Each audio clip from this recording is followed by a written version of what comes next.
Bismillahirrahmanirrahim. Assalamualaikum warahmatullahi wabarakatuh. Alhamdulillahirabbil alamin wa bihi nasta'in ala umurid dunya waddin.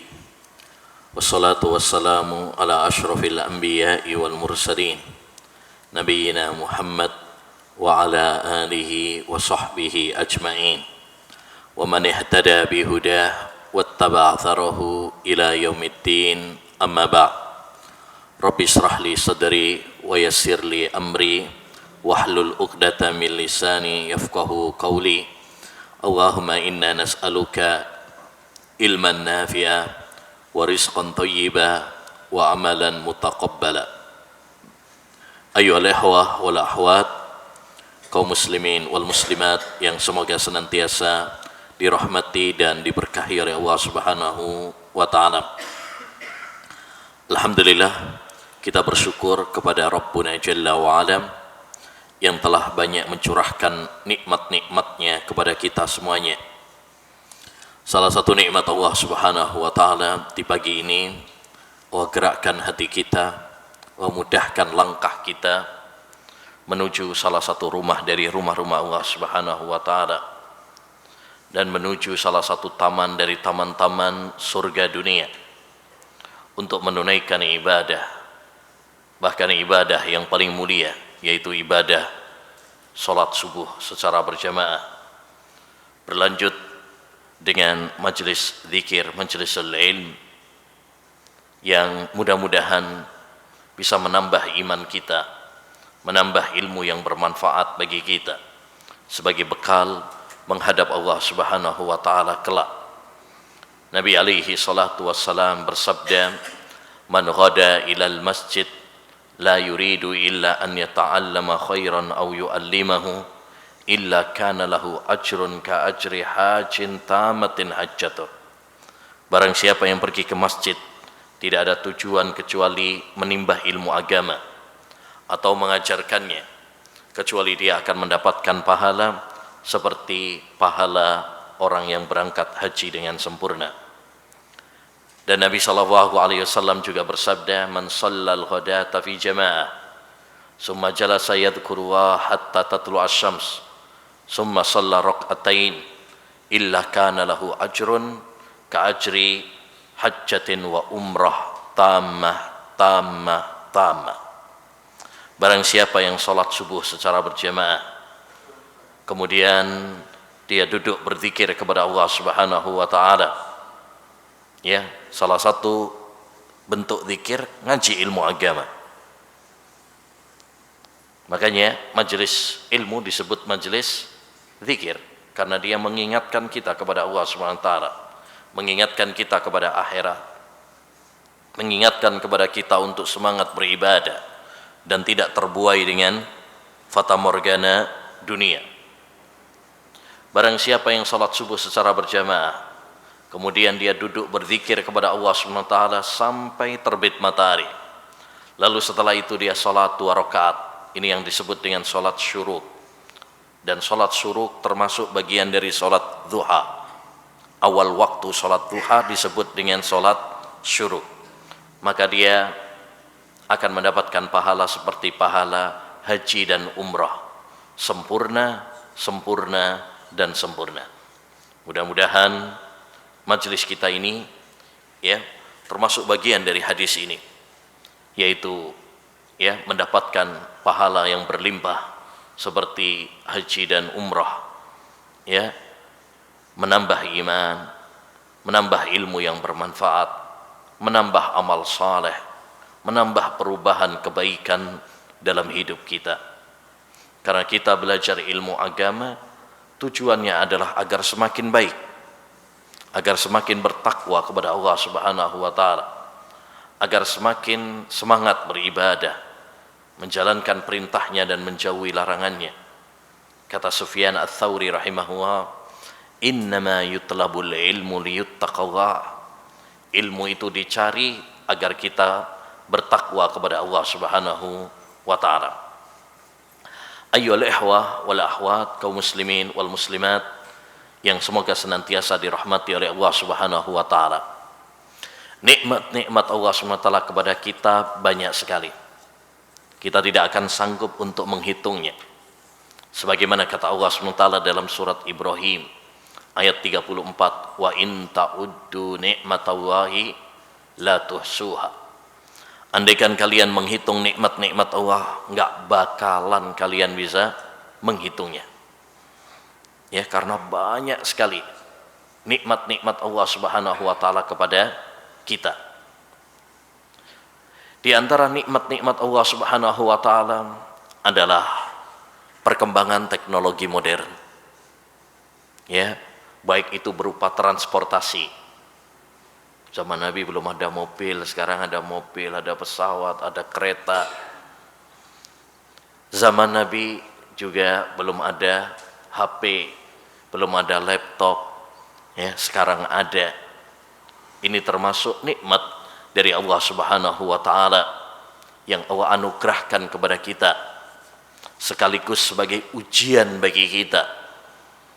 Apakah kita dengan adanya perkembangan teknologi modern ini semakin larut dalam ibadah kepada Allah Subhanahu wa taala atau semakin terjerumus di dalam dosa dan maksiat kepada Allah Subhanahu wa taala. Oleh karenanya, insyaallah taala pada kesempatan yang berbarokah ini kita akan membahas tentang masalah ini.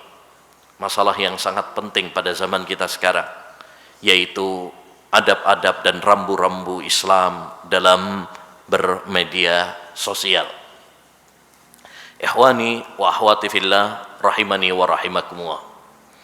Islam adalah agama yang sempurna. Tidak ada satu permasalahan pun dalam hidup ini kecuali Islam telah membahasnya. Pada Hajjatul Wada, haji perpisahan Nabi alaihi salatu wassalam, saat Nabi sallallahu alaihi wasallam sedang wukuf di Arafah, turunlah sebuah ayat yang menegaskan tentang kesempurnaan agama Islam, yaitu surat Al-Maidah ayat 3. Al-yauma akmaltu lakum dinakum wa atmamtu alaikum ni'mati wa raditu lakumul Islam madina. Pada hari ini telah aku sempurnakan agama kalian. Aku telah sempurnakan nikmatku atas kalian. Dan aku ridho Islam sebagai agama kalian. Dengan turunnya ayat yang mulia ini, maka Islam adalah agama yang sempurna. Tidak ada satu permasalahan pun kecuali Islam telah menjelaskannya. Jangankan masalah akidah, masalah ibadah, masalah akhlak, masalah rumah tangga, masalah politik, masalah yang dianggap oleh manusia sepele saja dibahas dalam Islam. Masalah buang hajat, masalah bersin, menguap, ya, yang mungkin itu bagi sebagian kita masalah-masalah yang remeh, tapi di dalam agama Islam itu dijelaskan. Ya, dijelaskan, menunjukkan kepada kita bahwa Islam adalah agama yang sempurna, paripurna, komplit. Tidak ada di dalam agama-agama yang lain sekomplit agama Islam. Sahabat Abu Dzar Al-Ghifari radhiyallahu an pernah mengatakan, tarakana Rasulullah sallallahu alaihi wasallam wa ma ta'irun yuqallibu janahaihi illa wa huwa yadhkuru lana minhu ilma.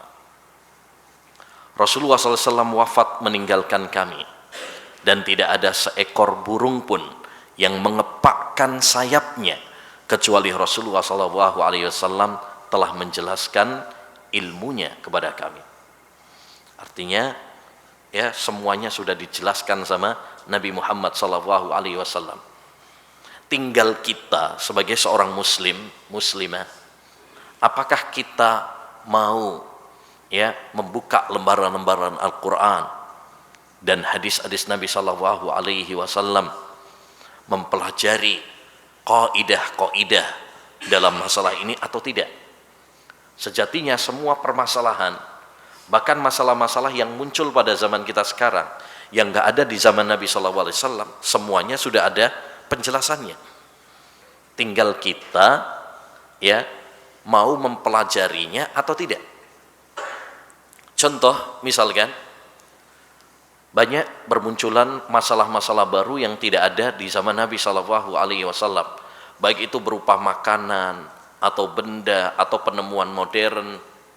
Ya, kalau kita mau mengembalikannya kepada Quran, hadis, kaidah-kaidah yang disebutkan oleh para ulama, mudah. Karena Islam itu sempurna bukan bahas satu persatu, tapi Islam itu sempurna dengan meletakkan apa? Kaidah-kaidah.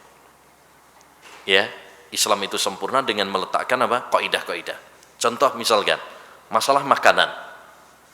Banyak pada zaman kita sekarang makanan-makanan, minuman-minuman nggak ada di zaman Nabi. Kopi misalkan, ada nggak di zaman Nabi kopi? Nggak ada. Teh nggak ada, es krim apalagi nggak ada. Tapi apakah berarti tidak ada hukumnya? Ada.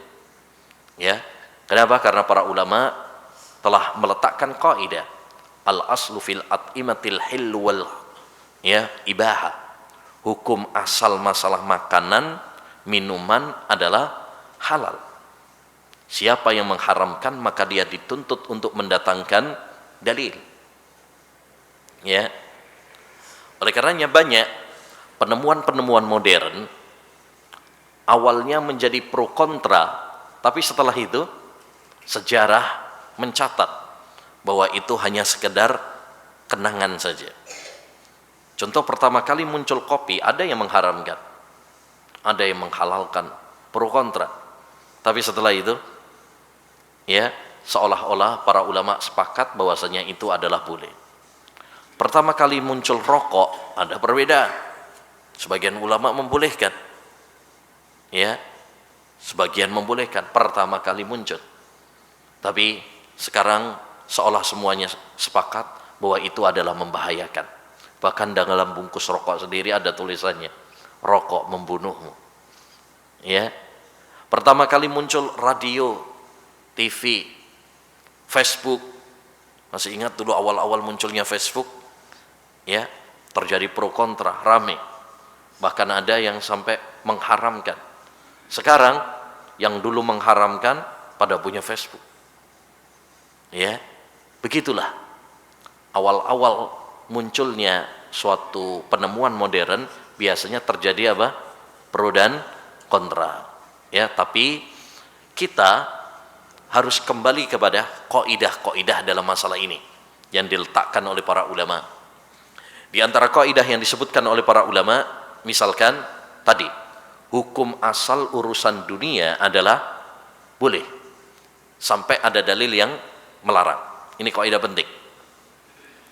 Hukum asal masalah dunia adalah boleh, ya, sampai ada dalil yang melarangnya. Berbeda dengan masalah ibadah. Kalau masalah ibadah hukum asalnya haram sampai ada dalil yang mencontohkannya, mensyariatkannya. Ya. Kaidah ini diambil dari banyak ayat dan banyak hadis. Di antaranya dalam hadis yang diriwayatkan oleh Ibnu Hibban dan disahihkan oleh Syekhul Albani rahimahullah, bahwa Nabi alaihi salatu wassalam bersabda, "Idza kana syai'un min amri dunyakum fasya'nukum wa in kana min amri dunyakum wa in kana min amri dinikum fa ilayya." Kata Nabi alaihi salatu wassalam, kalau urusan dunia terserah kalian. Kalian lebih tahu daripada saya. Tapi kalau urusan agama, urusan ibadah, maka itu mengikuti saya. Ya, ini salah satu dalil yang digunakan oleh para ulama bahwa hukum asal sebuah masalah-masalah dunia, baik itu pakaian, baik itu makanan, baik itu transportasi, baik itu penemuan-penemuan modern, maka hukum asalnya adalah boleh, ya, bukan terlarang. Siapa yang melarang, dialah yang dituntut untuk mendatangkan dalil. Misalkan kalau ada yang melarang atau mengharamkan tahu tempe misalkan, bakwan misalkan, ya, maka kita katakan mana dalil yang mengharamkan, mana dalil yang melarang, karena hukum asalnya adalah boleh. Ketika muncul misalkan mikrofon misalkan, mikrofon atau penemuan modern, entah itu kereta cepat misalkan, atau pesawat, atau HP, atau laptop, terus ada yang mengharamkan, maka kita minta kepada dia, mana dalil yang mengharamkan? Karena hukum asalnya adalah boleh. Kalau ada yang mengatakan, itu kan yang menemukan adalah orang kafir, kita jawab, apakah kalau yang menemukannya adalah orang kafir berarti nggak boleh? Mana dalilnya? Dulu Rasulullah SAW, ya, ketika dalam perang Khandaq menggunakan strategi yang diusulkan oleh Salman Al-Farisi, ya, strategi Khandaq. Strategi apa? Parit. Dan itu adalah strategi dari orang-orang kafir Persia yang tidak dikenal oleh bangsa Arab. Tapi Nabi SAW menyetujuinya. Ini menunjukkan bahwa hukum-hukum asal masalah dunia adalah apa? Boleh. Ya. Huwallazi khalaqalakum ma fil ardi jami'a. Dialah Allah Subhanahu wa taala yang menciptakan untuk kalian apa yang ada di bumi ini. Jadi Allah telah mempersilahkan kepada kita untuk memanfaatkannya selama dipakai untuk hal-hal yang baik, dipakai untuk ibadah kepada Allah Subhanahu wa taala. Allah sudah mempersilahkan. Ya.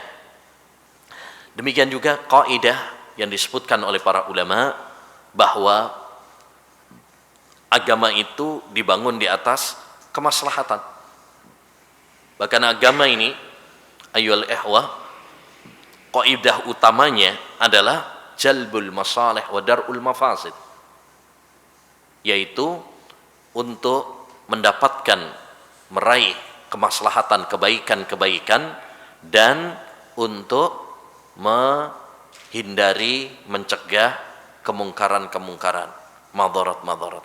Ini juga kaidah penting, bahwasanya agama Islam adalah agama yang dibangun di atas kemaslahatan.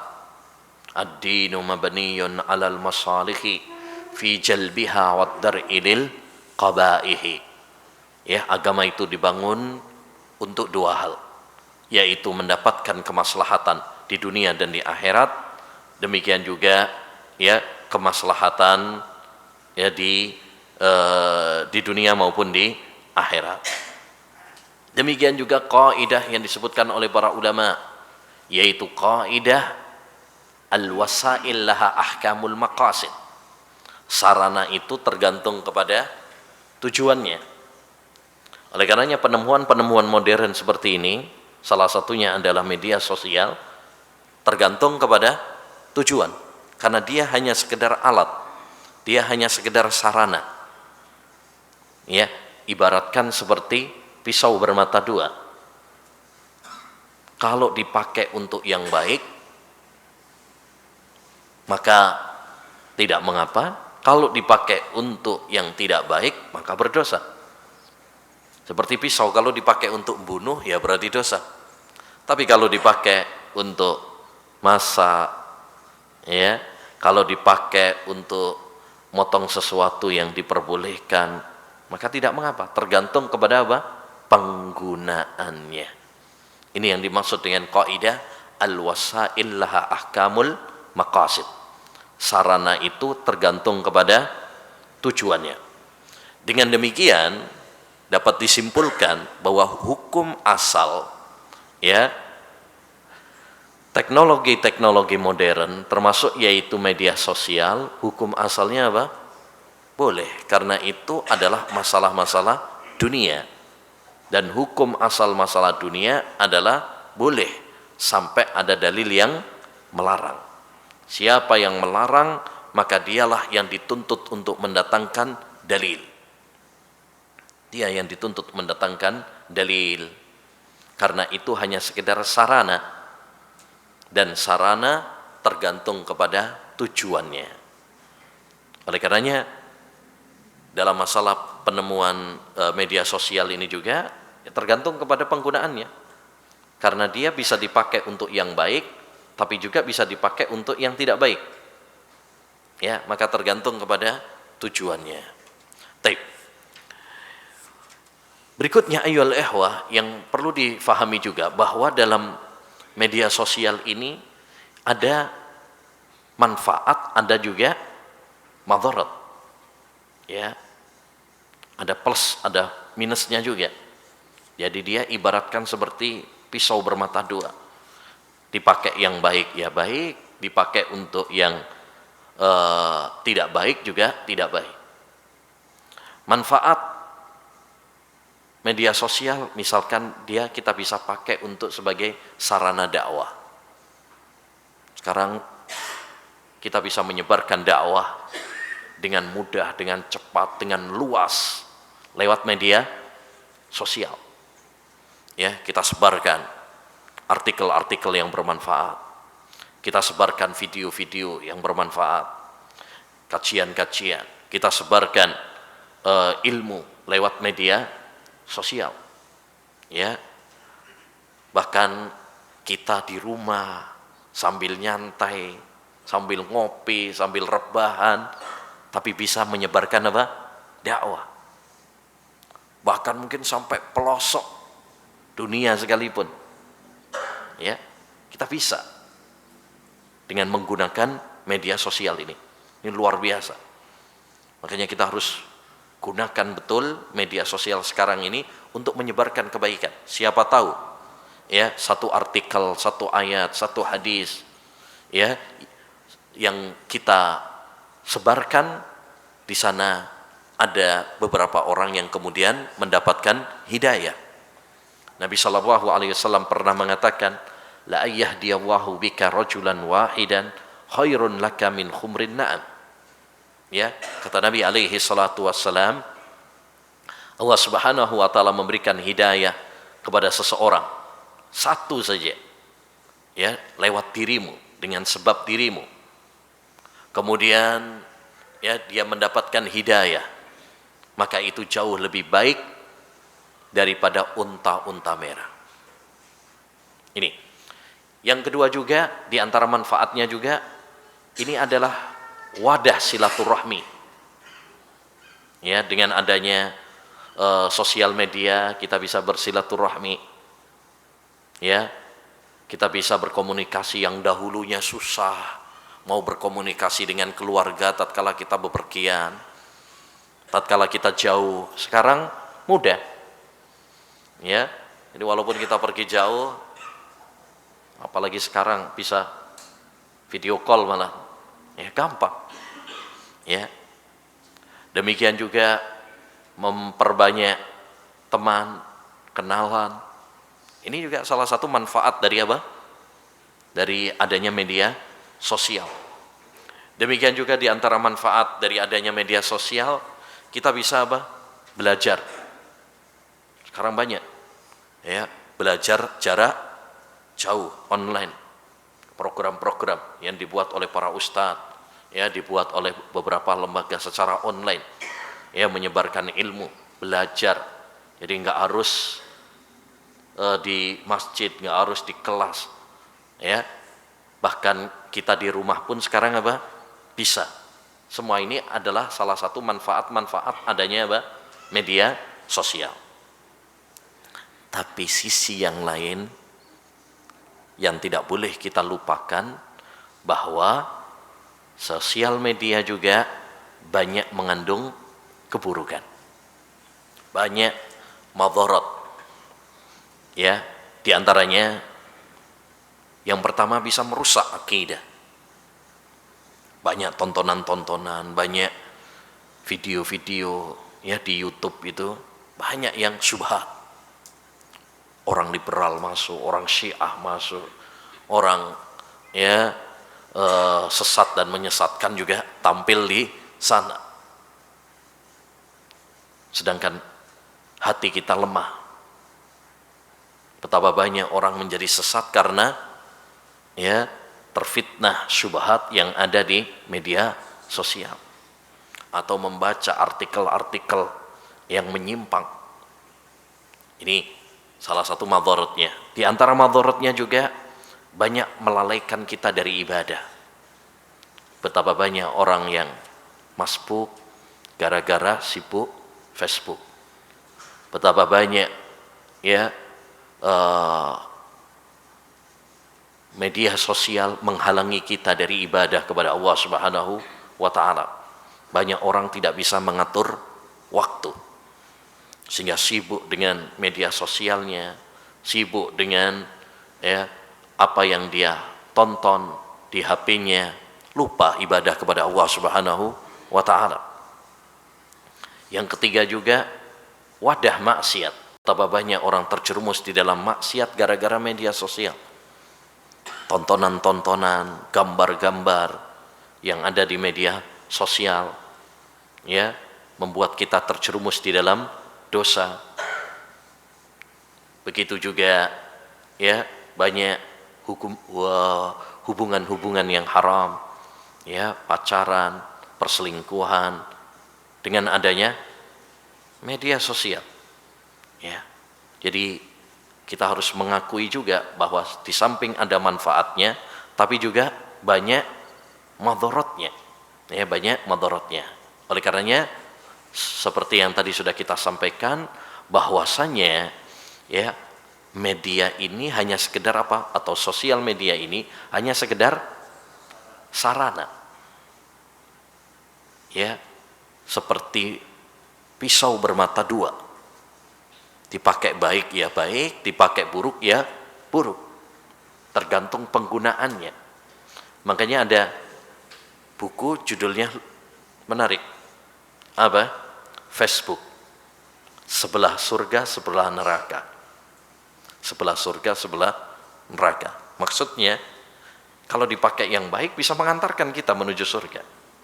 Tapi kalau kita tidak pandai menggunakannya, tidak mengindahkan aturan-aturan rambu-rambu Islam dalam penggunaannya, bisa menyeret kita ke neraka, waliyadzubillah. Oleh karenanya, setelah kita mengetahui satu hukumnya, bahwa hukum asalnya memang boleh. Yang kedua, bahwasanya media sosial ini adalah pisau bermata dua. Ada manfaat, tapi juga ada madharat. Maka yang paling penting bagi kita ya pada pembahasan berikutnya adalah, dan ini yang intinya, yaitu rambu-rambu dan adab-adab yang perlu kita perhatikan ketika kita berinteraksi dengan media sosial. Ya, karena media sosial ini adalah ujian bagi kita. Ujian keimanan kita, ujian hati kita. Apakah kita lulus dari ujian ini ataukah kita menjadi orang-orang yang gagal? Ya, maka kita harus pandai-pandai dalam penggunaan media sosial ini. Apa saja yang perlu diperhatikan? Yang pertama, menguatkan iman dan rasa takut kita kepada Allah Subhanahu wa taala. Ini penting. Hendaknya bagi kita menanamkan pada diri kita khasyatullah jalla wa ala, rasa takut kita kepada Allah Subhanahu wa taala. Kita merasa diawasi oleh Allah Subhanahu wa taala. Tanamkan pada diri kita bahwa Allah Subhanahu wa taala As-Sami' Al-Basir. Allah Subhanahu wa taala adalah zat yang maha mendengar, zat yang maha melihat, zat yang maha mengawasi dimanapun kita berada. Walaupun di tengah kegelapan, tidak ada yang mengenal dan tidak ada yang mengetahui keberadaan kita. Ya, tapi Allah Subhanahu wa taala pasti melihat kita, pasti mengetahui kita. Dan ini penting untuk kita tanamkan. Kenapa? Karena betapa banyak orang terjerumus di dalam dosa karena dia tidak takut kepada Allah Subhanahu wa taala.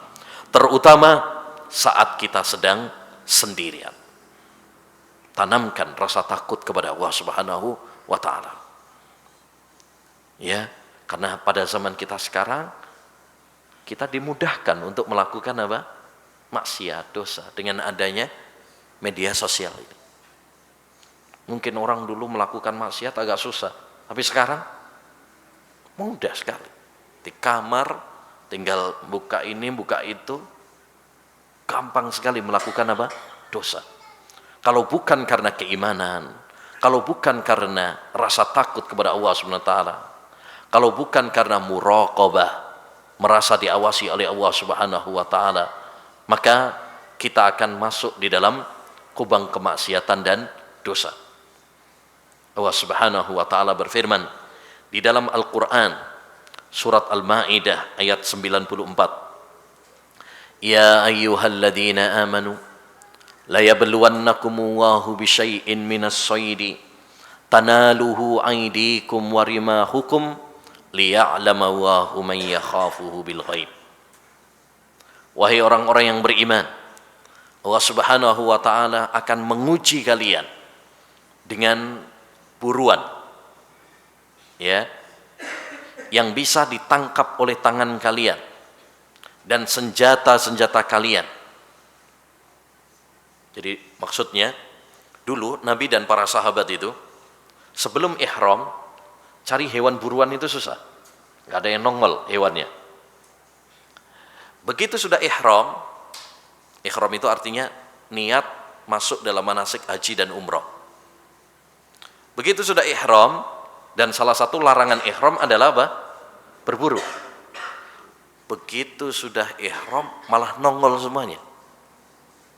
Hewan-hewan yang tadi nggak muncul, pas boleh nggak muncul.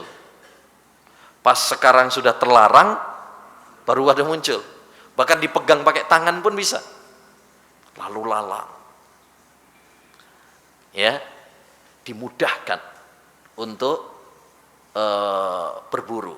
Padahal tadinya nggak ada. Sekarang pada nongol.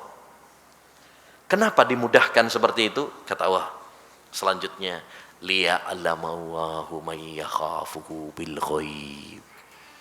Agar Allah Subhanahu wa taala tahu siapa yang betul-betul takut sama Allah Subhanahu wa taala.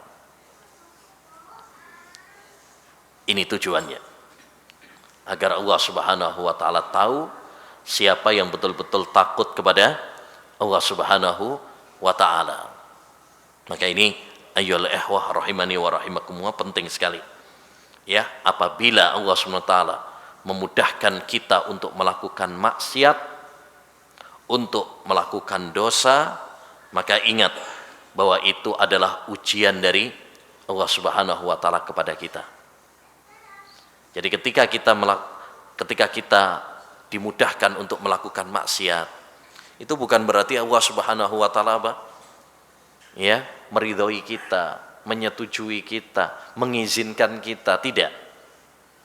Tetapi Allah sedang apa? Menguji iman kita. Apakah kita betul-betul takut sama Allah Subhanahu wa taala? Ataukah kita cuma takut sama manusia? Apakah kita cuma takut sama istri dan anak? Apakah kita takut sama atasan kita? Nah itu.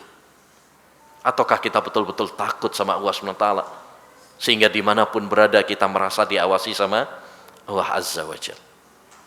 Ini penting, ya. Yang kedua, di antara rambu-rambu yang kedua dalam bermedia sosial adalah mensyukurinya dan menjadikannya sebagai ladang pahala. Mensyukurinya dan menjadikannya sebagai ladang pahala. Seperti tadi yang sudah kita sampaikan, bahwa penemuan media sosial ini adalah salah satu nikmat dari nikmat-nikmat Allah Subhanahu wa taala. Dan yang namanya nikmat maka harus disyukuri. Idza kunta fi nikmatin far'aha fa innal ma'asiya tuzilun ni'ama. Kalau kamu mendapatkan nikmat maka rawatlah nikmat itu baik-baik. Karena kemaksiatan dan dosa menjadikan dicabutnya nikmat tersebut satu persatu oleh Allah SWT. Makanya kewajiban bagi kita adalah bersyukur. Dengan bersyukur Allah SWT akan menambahkan nikmatnya kepada kita. Makanya syukur itu disebut oleh para ulama dengan al-hafidh, penjaga. Karena dia menjaga nikmat-nikmat Allah kepada kita, merawat supaya tidak dicabut oleh Allah SWT. Qayyidu an-ni'ama bisyukri, kata Umar bin Abdul Aziz rahimahullah, ikatlah nikmat-nikmat Allah itu dengan syukur. Tapi bagaimana cara mensyukuri nikmat Allah SWT? Ini yang penting. Ya, bagaimana cara kita mensyukuri nikmat Allah Subhanahu wa taala? Cara kita mensyukuri nikmat Allah Subhanahu wa taala dengan 3 hal. Yang pertama adalah dengan hati.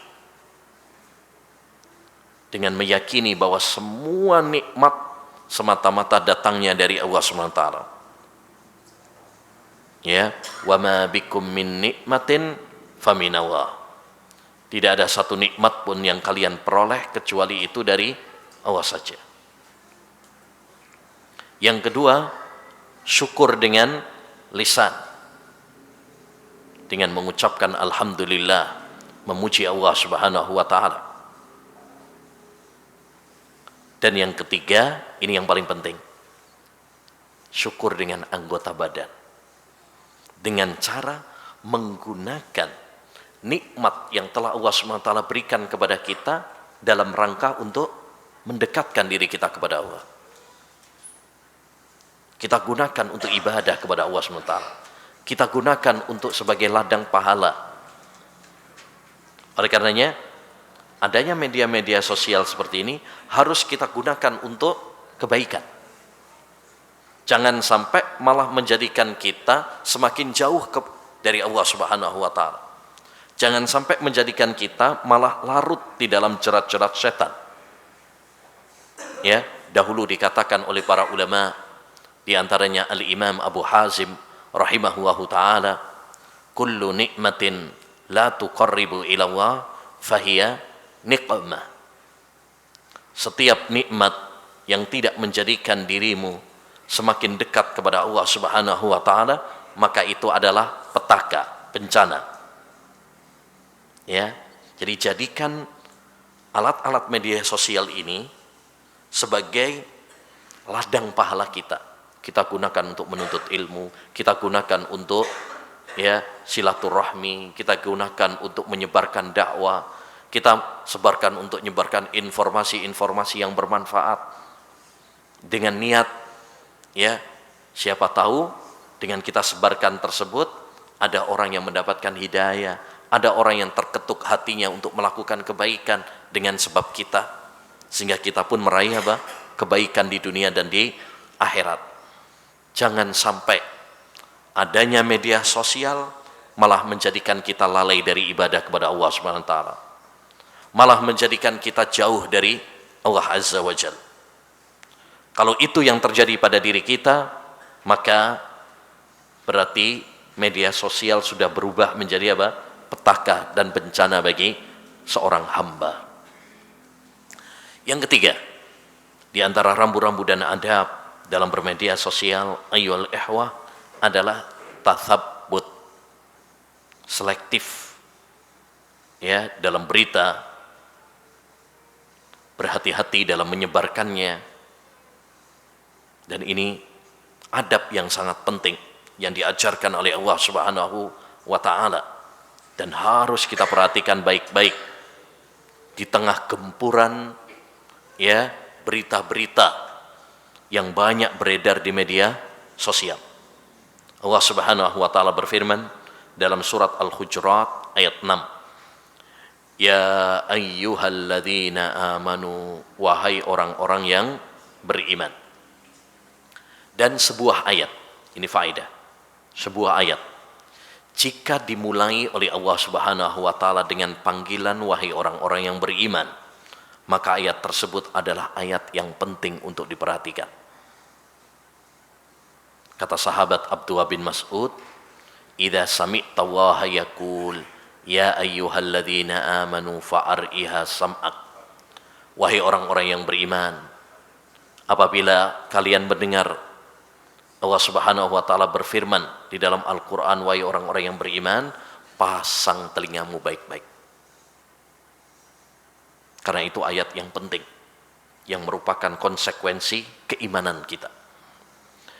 Wahai orang-orang yang beriman, in ja'akum fasikum binaba'in fatabayyanu.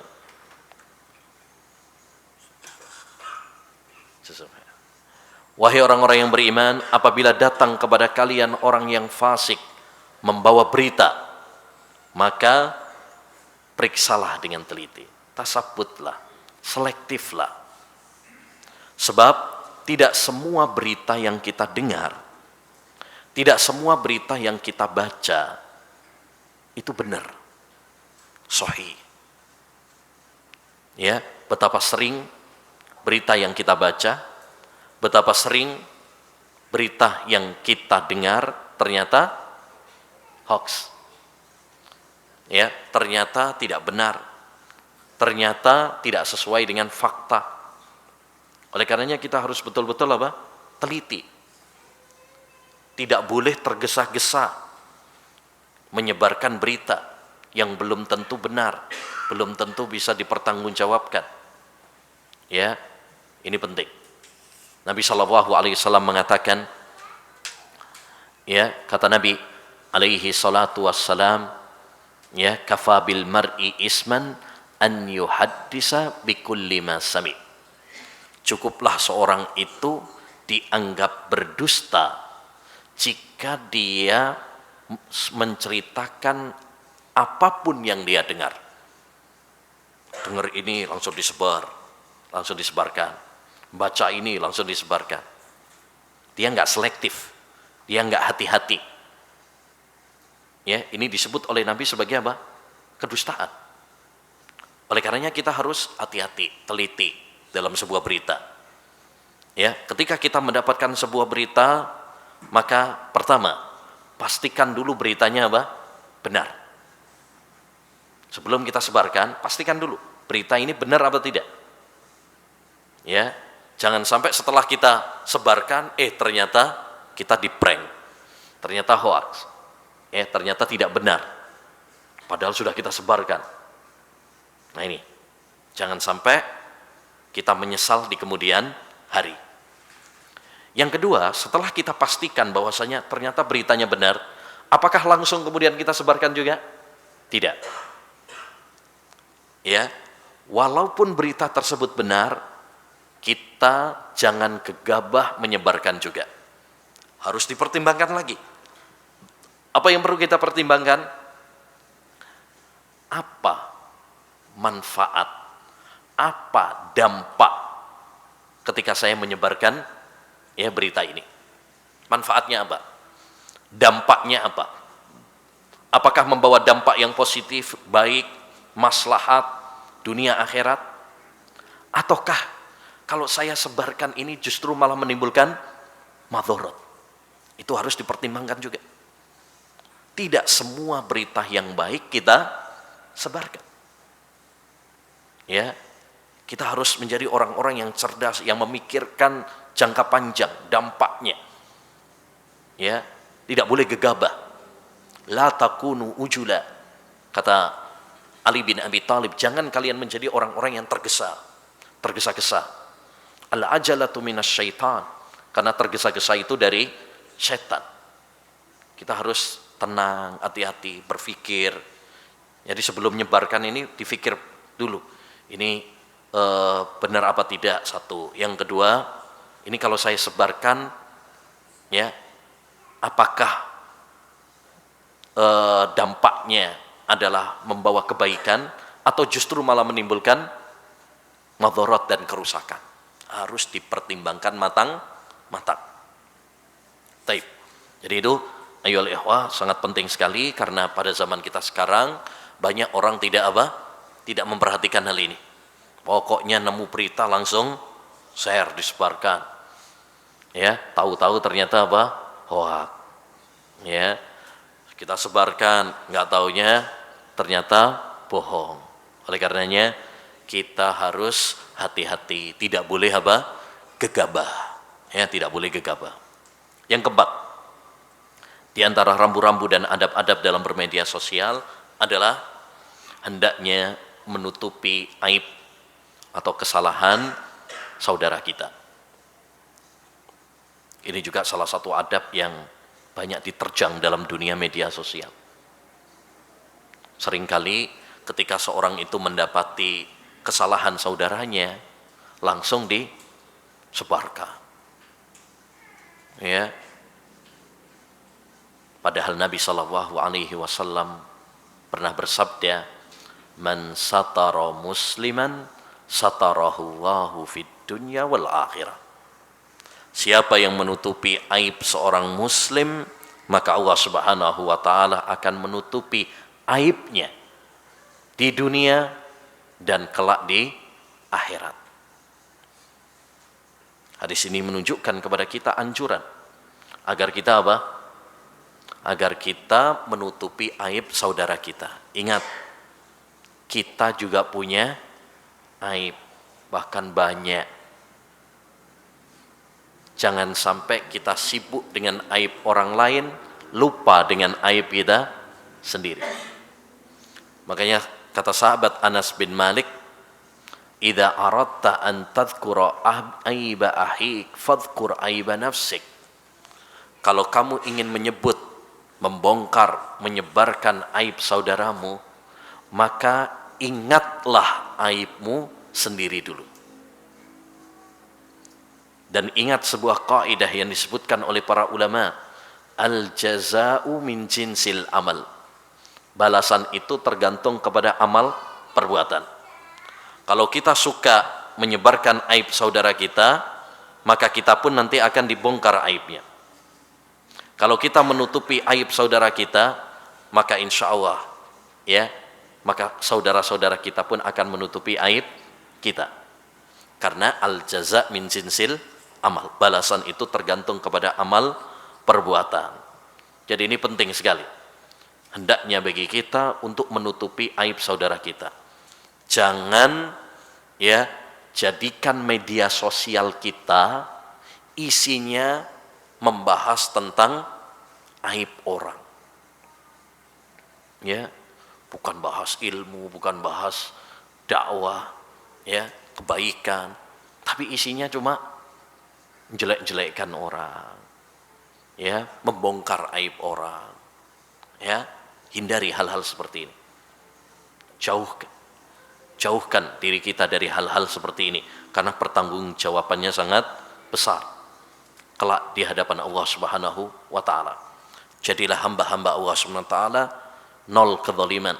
Ya, jadilah hamba-hamba Allah Subhanahu wa taala yang tidak terlibat ya masalah dengan orang. Ya. Taib. Yang kelima, ayyuhal ikhwah, di antara rambu-rambu adab dalam bermedia sosial adalah lembut dalam bertutur kata, dalam berkomentar, dalam berdiskusi.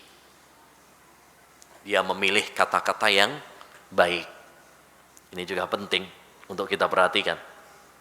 Nabi sallallahu alaihi wasallam mengatakan, "Man kana yu'minu billahi wal yaumil akhir falyaqul khairan aw liyasmut." Barang siapa yang beriman kepada Allah Subhanahu wa taala dan beriman kepada hari akhir, maka hendaknya dia mengatakan yang baik atau diam. Demikian juga dalam media sosial. Tulis kata-kata yang baik. Ya. Jangan sampai kata-kata yang kita tulis dalam media sosial menjadi sebab kita masuk neraka. Sebab tulisan itu adalah ya penerjemah dari ya lisan kita. Makanya para ulama menyebutkan bahwa tulisan itu adalah lisan kedua. Kalau dulu Nabi SAW mengatakan, ya, aksaru khataya bani Adam fi lisani, kebanyakan dosa anak Adam itu pada lisannya. Demikian juga sekarang. Kebanyakan dosa anak Adam pada tulisannya. Ya, pada tulisannya. Maka hendaknya bagi kita untuk berhati-hati.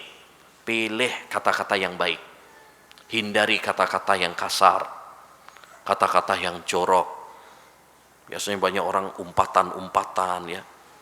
Apalagi netizen Indonesia terkenal pedes komentar-komentarnya. Ini tidak boleh dalam agama Islam. Laisal mu'minu bit-ta'an walal la'an walal fahishul badi. Seorang mukmin itu bukan orang yang ya pencela, pelaknat dan orang yang kotor ya omongannya. Tidak, kita harus menjaga omongan kita, kita harus menjaga tutur kata kita harus menjaga tulisan-tulisan kita, tidak mengatakan kecuali yang baik.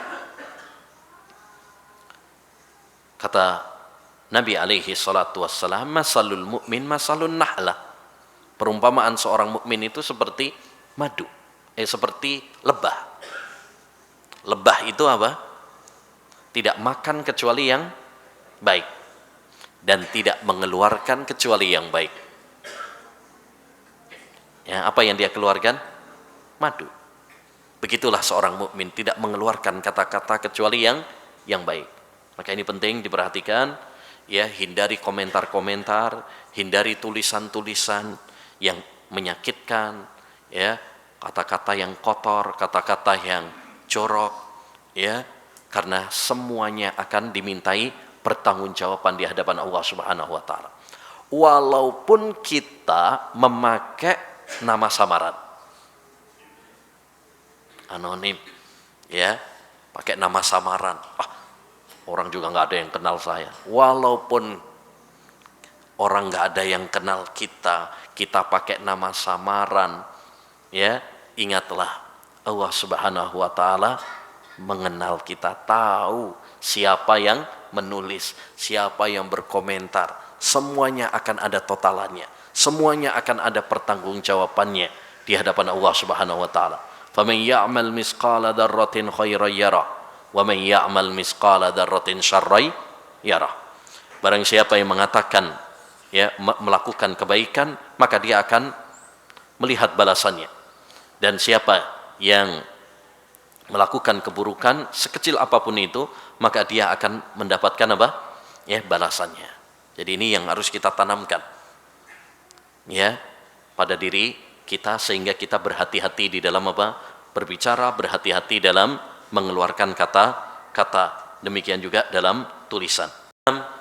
Ayyuhal ikhwah, di antara rambu-rambu yang perlu diperhatikan dalam media sosial adalah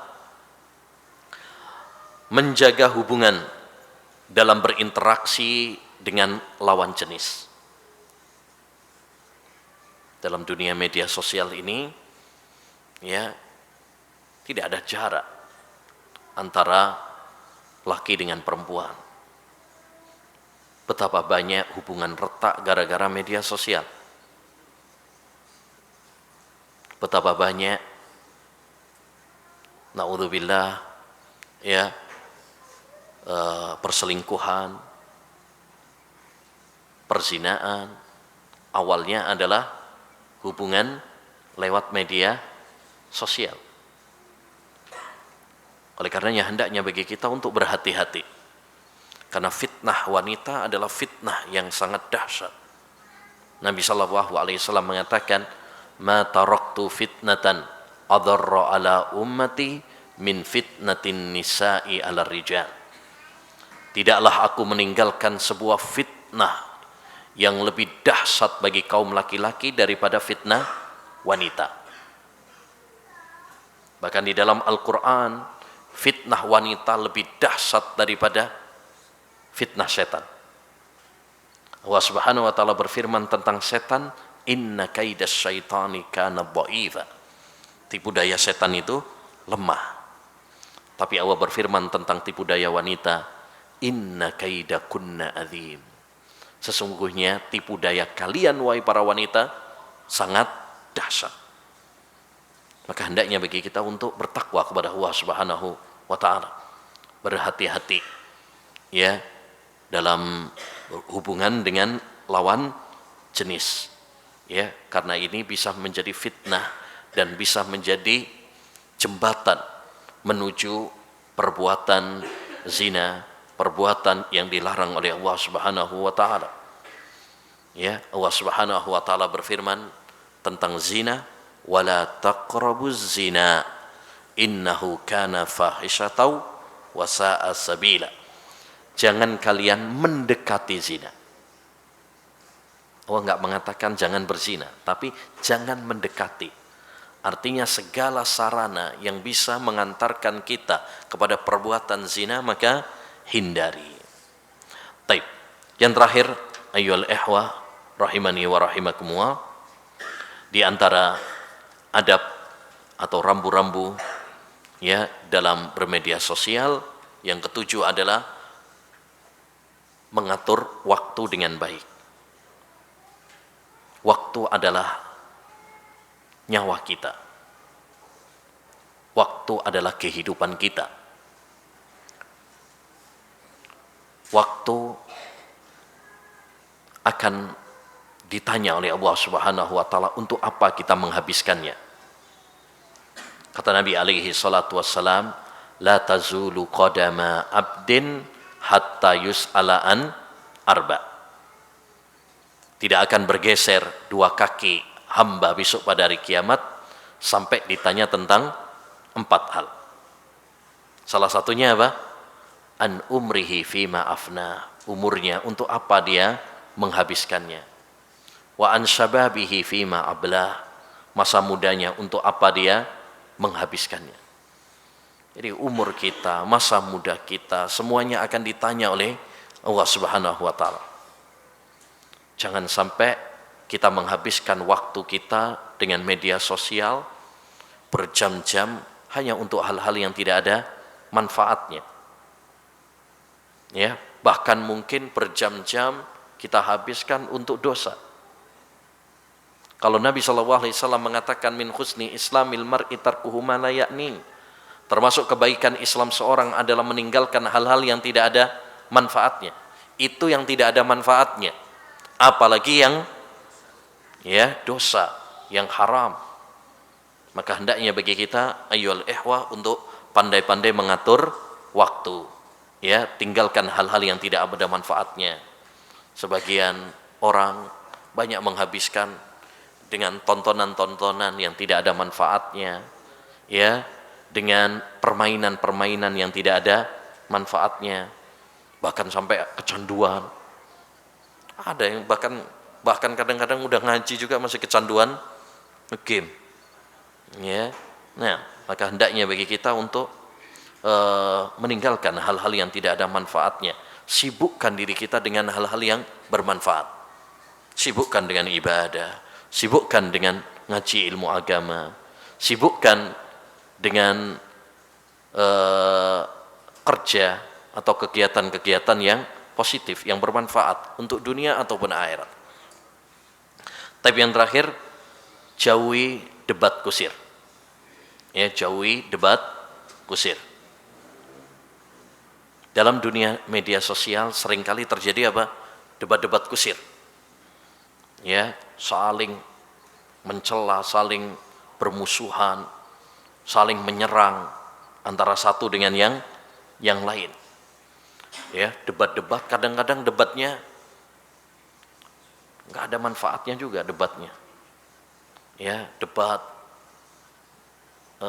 hal-hal yang nggak ada manfaatnya.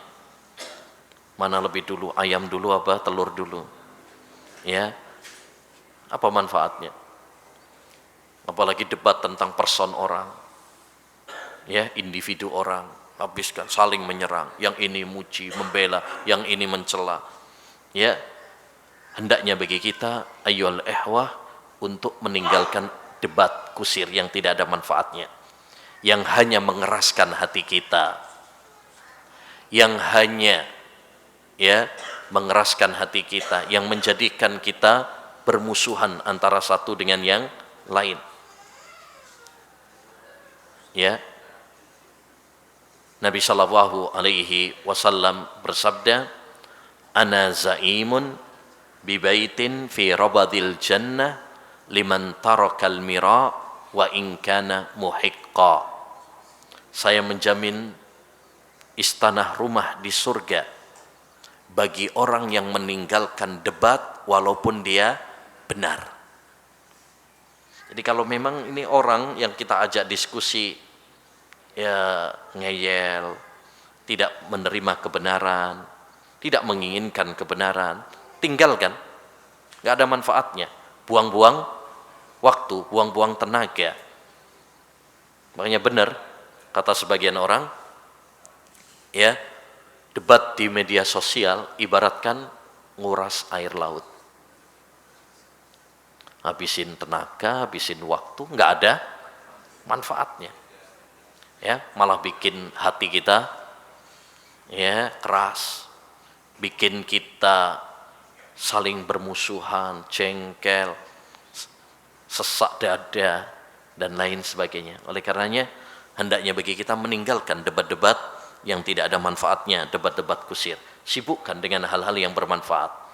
Ya, fokus untuk ibadah kepada Allah SWT, menuntut ilmu, ya, beramal saleh, berdakwah. Ini yang harus menjadi tujuan pokok kita. Baik, saya kira itu ma'asyiral muslimin wal muslimat rahimani wa rahimakumullah yang bisa kita bahas ya tentang rambu-rambu dan adab-adab ya bermedia sosial ya dalam agama Islam. Semoga apa yang telah kita bahas menjadi ilmu yang bermanfaat dan mudah-mudahan kita dijaga oleh Allah Subhanahu wa taala dari segala fitnah, baik fitnah syubhat maupun fitnah syahwat. Rabbana zalamna anfusana wa illam taghfir lana wa tarhamna lanakunanna minal khasirin. Rabbana hab lana min azwajina wa dhurriyyatina qurrata a'yun waj'alna lil muttaqina imama. Rabbana atina fid dunya hasanah wa fil akhirati hasanah wa qina adzaban nar. Allahumma inna nas'aluka ilman nafi'a wa rizqan thayyiba wa amalan mutaqabbala. Allahumma anfa'na bima 'allamtana wa 'allimna ma yanfa'una wa zidna ilma. Allahumma a'inna ala dzikrik wa syukrik wa husni ibadatik. Allahumma ya muqallibal qulub sabbit qulubana ala ta'atik. Allahumma inna nas'alukal jannah wa ma qarraba ilaiha min qawlin aw amal wa na'udzu bika minan nar wa ma qarraba ilaiha min qawlin aw amal. Allahumma inna nas'alukal huda wat tuqa wal afafa wal hina. Allahumma kfina bihalalika an haramik wa aghnina bifadlika amman siwak. Allahumma hdina li ahsanil akhlaq la yahdi li ahsaniha illa anta wasrif anna sayyi'aha la yasrifu anna sayyi'aha illa anta. Allahumma ati anfusana taqwaha wa zakkiha anta khairu man zakkaha anta waliyuha wa maulaha. Wa sallallahu wa sallama ala nabiyyina Muhammad wa ala alihi wa sahbihi ajma'in. Subhanakallahumma wa bihamdika ashhadu an la ilaha illa anta astaghfiruka wa atubu ilaih. Assalamualaikum warahmatullahi wabarakatuh.